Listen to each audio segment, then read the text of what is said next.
First যেতিয়া মই দিল্লীত গৈছোঁ, বহুত গাঁৱৰ মানুহে কৈছে যে দিল্লীত গৈ পেলাই কি কৰিবা, তুমি দেখা নোপোৱা, তুমি অলপমান তুমি ছোৱালী মানুহ, তুমি কি কৰিবা। তাৰপিছত মই মাক এটাই কথা কৈছোঁ, মোৰ দিল্লী যাব দিয়ক, মোৰ দিল্লী যাব মন আছে আৰু মই কিবা কৰিম, সেইটো কৰি মই দেখুৱাইছোঁ। দিল্লী যাবৰ কাৰণে মোৰ স্কুলৰ পৰা প্ৰীতম বসুমতাৰী আৰু বিক্ৰম দমাই সিহঁতে মোক বহুত সহায় কৰিছে। 2019 মই দিল্লীত গৈছোঁ। যেতিয়া মই দিল্লীত গৈছিলোঁ তেতিয়া মোৰ হাতত এটা মোবাইলো নাছিলে, সৰু এটা মোবাইল আছিলে তেতিয়া, জিঅ' মোবাইল সৰু। চ' তাতে মানে তাৰপিছত মই এটা NGO থাকিছিলোঁ, NGO থাকি হজখাজ, তাতে মানে ছোৱালীহঁতৰ কাৰণে আমাক ট্ৰেইনিং দিয়ে। তো ট্ৰেইনিং দিয়াত মই স্পা ট্ৰেইনিং কৰিছিলোঁ, মাছাজ 3 মাহত মই ট্ৰেইনিং কৰি পেলাই, 6 মাহৰ ট্ৰেইনিং আছিলে কিন্তু মই 3 মাহতে কমপ্লিট কৰি পেলাই মই 3 মাহ চাকৰি কৰিছোঁ। কৰোণা হৈছিলে 2020ত, তাৰ আগতে মই 3 মাহ চাকৰি কৰি পেলাই মই এটা নতুন মোবাইল লৈছিলোঁ, ৰেডমি। সেইটো মোবাইলতে মই পঢ়া শুনা কৰিছোঁ। যোনটো চেলাৰী মোক পাইছোঁ মই মাক অলপ দিছোঁ আৰু মই মোবাইল কিনিছোঁ। মই জানো মোৰ গ্ৰেজুৱেশ্যন কৰিব লাগিব, মোৰ মোবাইল নাই। তাৰপিছত 2020ত কৰোণা হৈছে, তাৰপিছত মই অনলাইনে আমি গ্ৰেজুৱেশ্যনটো হাফ কমপ্লিট কৰিছোঁ। তাৰপিছত 2021ত মই গৈছিলোঁ দিল্লী, তাতে মই গ্ৰেজুৱেশ্যন কৰি আছিলোঁ। 2023ত মোৰ গ্ৰেজুৱেশ্যন কমপ্লিট হ'ব লাগিছিল, কিন্তু আমাৰ ইচ্ছা বল গেম হৈছিলে, সেইকাৰণে মই মানে গ্ৰেজুৱেশ্যনটো মই মানে কমপ্লিট কৰিব পৰা নাই, মানে কিবা কৰিব কাৰণে কিবা লছ হয়। তো মোৰ মানে পাছপৰ্টৰ কাৰণে মই এটা এক্সাম দিব পৰা নাই, তো মোৰ 1 বছৰ লছ গৈছে। অলপ মোৰ মানে দুখ লাগিছে, কিন্তু মই যোনটো মোৰ ইচ্ছা বল গেম আছিলে তাতে আমি পুৰা ইণ্ডিয়ান টিম গ'ল্ড মেডেল আমি আনিব পাৰিছোঁ। তাৰপিছত মোৰ 2024ত মোৰ মানে গ্ৰেজুৱেশ্যন কমপ্লিট হৈ গৈছে। তাৰপিছত মই এতিয়া MA কমপ্লিট মানে MA ফাইনেল ইয়েৰত আছোঁ। মই যেতিয়া মই ক্ৰিকেট জইন কৰিছোঁ, মানুহে মোক বহুত কৈছে যে তুমি একো কৰিব নোৱাৰিবা, তুমিতো দেখা নোপোৱা, তুমিতো ব্লাইণ্ড হয়, তুমি কি কৰিবা। তো ময়ো মানে মোৰ মনতো লাগিছে মই কি কৰিব পাৰিম, কিন্তু মই যেতিয়া ক্ৰিকেট জইন কৰিছোঁ মই ভাবা নাছিলোঁ যে মই খেলিব গৈ আছোঁ, বাছ মই চাব গৈ আছিলোঁ। মোৰ লগৰীয়াহঁতে কয় যে তুমি মানে বহুতে কয় যে আমি সেইটো ষ্টেটৰ পৰা সেইটো ষ্টেটত যাম, ময়ো ভাবিছোঁ চাওঁ, ময়ো গৈ পেলাই চাওঁ মই কি কৰিব পাৰোঁ। যেতিয়া মই গৈছোঁ 2022 জুন মাহত মোৰ মানে চিলেকশ্যন হৈছিলে ষ্টেট লেভেল। আগতে মই ৰাজস্থানৰ পৰা খেলিছিলোঁ, কিয় মই গম নাপাওঁ যে মই দিল্লীত থাকোঁ, হ'লেও মই গম নাপাওঁ যে দিল্লীতো মই ক্ৰিকেট এছ'চিয়েশ্যন আছে বা অসমতো আছে। প্ৰথম বৰ্ষৰ বাবে মই ৰাজস্থানত গম পাইছোঁ, ৰাজস্থানত মই জইন কৰিছোঁ। মোৰ এটা লগৰীয়া মানে ছোৱালীয়ে হেল্প কৰিছে, তাতে মই ভাল খেলিলোঁ।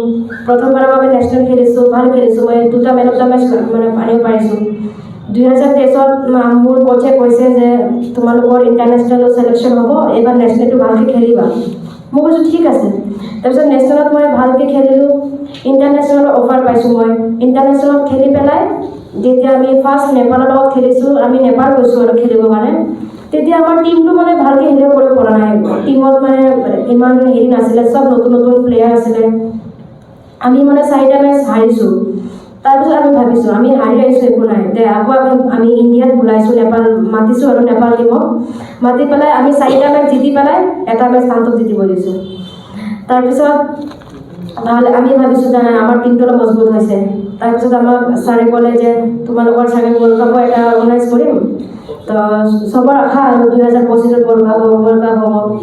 আমি 2 মাহ বহুত কষ্ট কৰিছোঁ কৰিবৰ কাৰণে, বহুত কষ্ট কৰিছোঁ।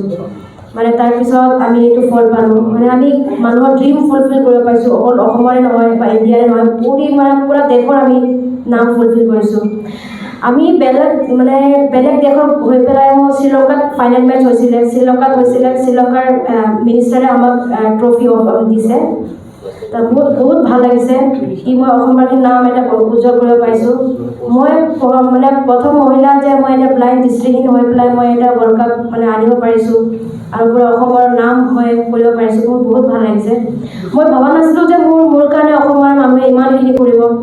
যেতিয়া মই ৱৰ্ল্ড কাপ জিতিছোঁ, মই কেতিয়াও ভিগুদাক মই সঁচা কথা মই ফোন কৰা নাই। তাতে আমাৰ মানে শ্ৰীলংকাত আছিলোঁ, তো আমাৰ নেটৱৰ্ক নাছিলে। তাৰপিছত মোক ভিগুদাই নিজে ফোন কৰিছে যে অসমত কেতিয়া আহিবা। মই কৈছোঁ অসমত মাতিলেহে মই যাম, এনেকুৱা কৈছোঁ আৰু মই।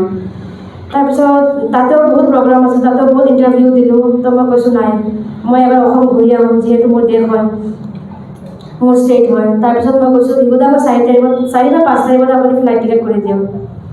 কালি মোৰ দিল্লীৰ CM লগ পাব মানে মোৰ মিটিং আছিলে, তাৰপিছত মই সেইটো কেঞ্চেল কৰিছোঁ। মই কৈছোঁ নাই, মানে প্ৰথমটো মোৰ ষ্টেট অসম হয়, অসমক লগ পাই পেলাই চব তাৰপিছত মই চবক লগ পাম। তো মোৰ বহুত ভাল লাগিছে, মোক ইমান ভালকৈ স্বাগত কৰিছে। মই মানে যিমানখিনি মোক কৰিছে মই 50% মই ভাবা নাছিলোঁ। মোৰ বহুত ভাল লাগিছে, চবে মোক ইমান মৰম কৰিছে।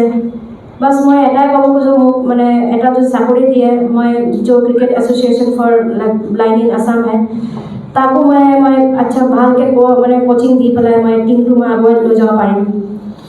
মোৰ সহায় লাগে, মানে চাকৰি লাগে, মা আৰু ভাইটিক হেল্প কৰিব পাৰোঁ। মোৰ ভাইটিও মানে দেখা নাপায়, শুনা নাপায়, কথা পাতিব নোৱাৰে, মাৰো বহুত কষ্ট।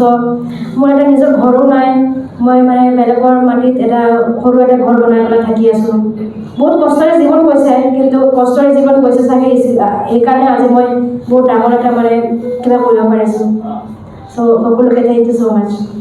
মই এইটোৱে ক'ব বিচাৰিম, মানুহে বহুত কয় যে তুমি দেখা নোপোৱা, তোমাৰ ছোৱালী মানুহ বা তুমি ল'ৰা মানুহ, তুমি কি কৰিবা। মানুহক মানে কৈ পেলাই দেখাব নালাগে, মানুহক দেখাই মানে কৰি পেলাই দেখাব লাগে। মানুহে মোকো বহুত কৈছে, লেকিন মানুহক মই উল্টা জবাব দিয়া নাই। মই জানো মই কিবা এটা কৰিব গৈ আছোঁ। তো মানুহে কোৱা নহয়, যি মনত লাগে সেইটোৱে কৰিব, নিজৰ মানে মনৰ কথা শুনিব, মানুহৰ কথা কেতিয়াও নুশুনিব। মানুহৰ কথা এটা কাণে শুনিব, এটা কাণে ওলাই দিব। সদায় মা দেউতাৰ কথা শুনিব, মা দেউতাৰ ছাপোৰ্ট ল'ব। যিহেতু মোৰ দেউতা নাই, মোৰ দেউতাৰ কেতিয়াও মৰম পোৱা নাই, বাছ মোৰ এটা মাহে আছে, তো মায়ে মোক ইমান ছাপোৰ্ট কৰিছে। আজি মাৰ কাৰণে মই চাগে অসমবাসীৰ নাম কৰিব পাৰিছোঁ, বা অসমত মই ইমান ডাঙৰ এটা ষ্টেজ পাইছোঁ কথা পাতিবৰ কাৰণে। তো কেতিয়াও মানে নিজকে নিজে গিভ আপ কৰিব নালাগে। আজি নোৱাৰিব, কালি নোৱাৰিব, পৰহিতো হ'ব। সদায় নিজকে আগুৱাই থাকিব লাগে। পৰৱৰ্তী পৰিকল্পনা কিবা আছে নেকি তোমাৰ, ভৱিষ্যত পৰিকল্পনা?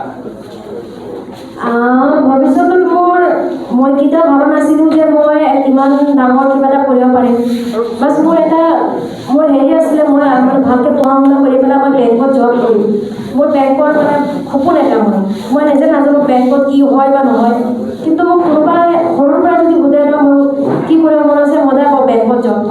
কিন্তু মই ভবা নাছিলোঁ যে মই ক্ৰিকেটো মই খেলিব পাৰিম। তো এইটো মোৰ কাৰণে একদম মানে মই ভাবোঁ যে ভগৱানে চাগে কেতিয়াবা মোৰ কাৰণে কৰিছে।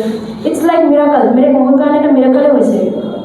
যিহেতু মই B1 কেটেগৰীত খেলোঁ, জানে ব্লাইণ্ড ক্ৰিকেটত B1, B2, B3। B1 যিটো হয় মানে অকল দেখা নাপায়, অলপো দেখা পালে আমি এটা মানে ব্লেক কালাৰ চশমা মানে ইউজ কৰোঁ, সেইটোৰে একোৱে দেখা নাপায়। B2 হয় up to 3 metres and B3 up to 6 metres. তো মই B1তে খেলোঁ। B1ৰ খেলাটো বহুত কষ্ট। চাहे ফিল্ডিং কৰিলেও, বেটিং কৰিলেও, বলিং হোক, আমাৰ মেইন চিজ হিয়াৰিং। আমি শুনি পেলাই চব কোচ কৰিব পাৰোঁ। তো আমাৰ কনচেনট্ৰেশ্যন ইজ ভেৰি ইম্পৰ্টেণ্ট, সেইটো হ'ব লাগে। আৰু আমি যি কৰিব খোজোঁ নহয়, এইটো মনেৰে কৰিব লাগে। চাগে মই মনেৰে কৰিছোঁ, সেইকাৰণে চবকে মই মনেৰে আনিব খুজিছোঁ। আৰু আজি 8টা বাজিব লৈছে এতিয়া, আৰু প্ৰেছক্লাব সকলো মিডিয়া কৰ্মী আছে, সেইটোতকৈ সৌভাগ্যৰ কথা হ'ব নোৱাৰে, আৰু মই প্ৰাউড ফিল কৰোঁ।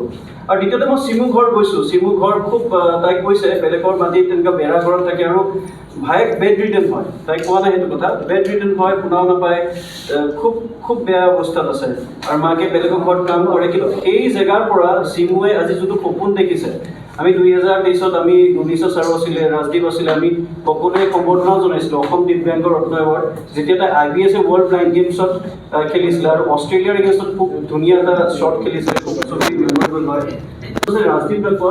ৰাজদীপ ডেকুৱাই বহুতখিনি আমাৰ খেল আমাৰ অসম টীমক প্ৰতিনিধিত্ব কৰিছে, তেওঁ কেপ্টেইন আছিলে, আৰু মই ভাবোঁ যে তেখেতে এই নিয়মখিনি শ্বৰ্টলি তাই কৈছে B1, B2, B3 বিষয়ে, বাকী কথাখিনি মই ভাবোঁ যে ৰাজদীপে সুন্দৰকৈ বুজাব পাৰিব, কাৰণ বহুত অভিজ্ঞ ব্যক্তি। ৰাজদীপ, ব্লাইণ্ড ক্ৰিকেটটো আমি ষ্টাৰ্ট কৰিছিলোঁ 70 মানৰ পৰা আমি একেলগে জড়িত হৈ কামটো কৰি আছোঁ। মেইনলি যদি আমি মহিলা টিমৰ কথা কওঁ, আমাৰ 23 পৰা আমাৰ মহিলা টিম ষ্টাৰ্ট হৈছিলে। তাত আমাৰ অসমৰো টিম গঠিত কৰি আমি নিজে ট্ৰেইনিং দিয়াইছোঁ, দি এইখিনি আগবঢ়াই নিছোঁ। আৰু চিমুক বাৰু ধন্যবাদ, এইখিনিতো থাকিলে, গতিকে মই ডেডিশ্যন দীঘলে নকৰোঁ, বাকী নিয়মৰ কাৰণে অকণমান কৈ দিছোঁ। মানে আমাৰ 3টা কেটেগৰী প্লেয়াৰ থাকে, B1, B2, B3।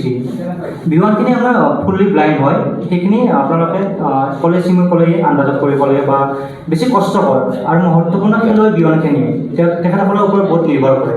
আৰু এইটো B2 প্লেয়াৰৰ 3 মিটাৰলৈকে দেখা পায়, মোটামুটি 60% মান দেখা পায় ভিজুৱেল ইম্পেয়াৰ্ড, আৰু B3 থাকে, B3খিনি 40% বা 6 to 9 মিটাৰলৈকে দেখা পায়।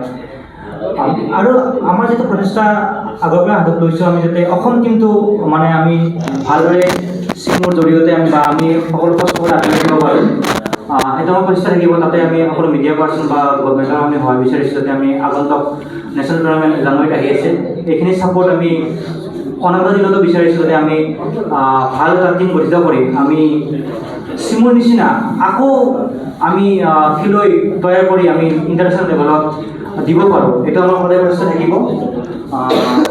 আৰু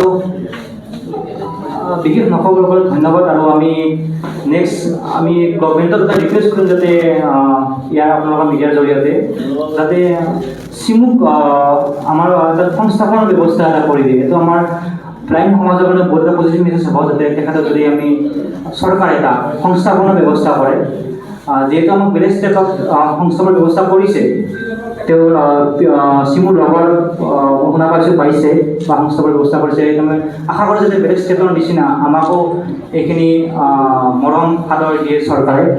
আৰু লগতে যিখিনি আমাক নৰ্মেল খেলুৱৈ প্ৰাধান্য বা যিখিনি নৰ্মেল খেলুৱৈ চৰকাৰে বা সকলোৱে চায়, যিটো দৃষ্টিৰে চায়, সেই আমি বিশেষ বিচৰা নাই, আমাক সেইখিনি সুবিধা পাব লাগে।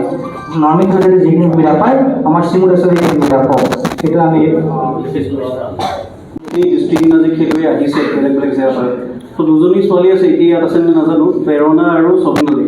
সিহঁতে আজি আহি পেলাই ইমান মানে কামবোৰ দিছে। সিহঁতে কৈছে নহয় এতিয়াতো চিমুক লগ পালোঁ, এতিয়া আমি কাইলৈ মানে কেম্প কৰিয়ে যাম। কৈছে জেগা নাই, কৈছে লাগিলে আমি মানে ট্ৰেইন ষ্টেচনতো থাকিম কিন্তু খেলি পেলাই যাম, কাৰণ আমাৰ অহা মাহত নেশ্যনেলছ আছে। চ' তেনেকৈ বহুত খেলুৱৈ নিজৰ ভাল পোৱাটোক মানে আগুৱাবলৈ বহুত যত্ন কৰি আছে, চেষ্টা কৰি আছে একাগ্ৰতাৰে। চ' মই ভাবোঁ কি এই ডিফাৰেণ্ট লেভেল স্পৰ্টছখিনি সকলোৱে আঁকোৱালি ল'ব লাগে আৰু সমভাৱে তেওঁলোকক ছাপোৰ্ট কৰিব লাগে, স্পনচাৰ্ছ আহিব লাগে। আৰু মই সেইখিনি কৈ বক্তব্য আৰম্ভ কৰিছোঁ। আৰু অশেষ ধন্যবাদ সকলো মিডিয়া কৰ্মীক, ধন্যবাদ।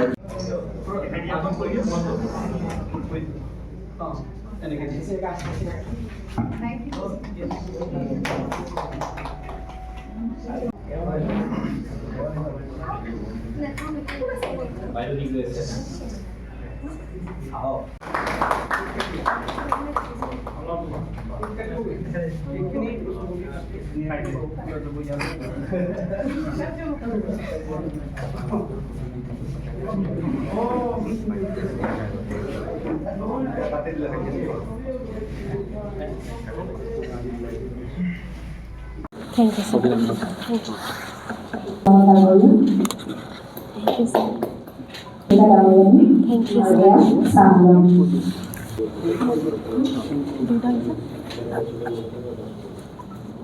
এটা জাপি, এখন গামোচা আৰু এখন চেলেঞ্চাৰৰ আমাৰ মৰমৰ ছোৱালীজনী কেনেধৰণে মৰমে আদৰি জনোৱা হৈছে মাতৃভূমিলৈ। আৰু বিষ্ণুৰাম বিচাৰি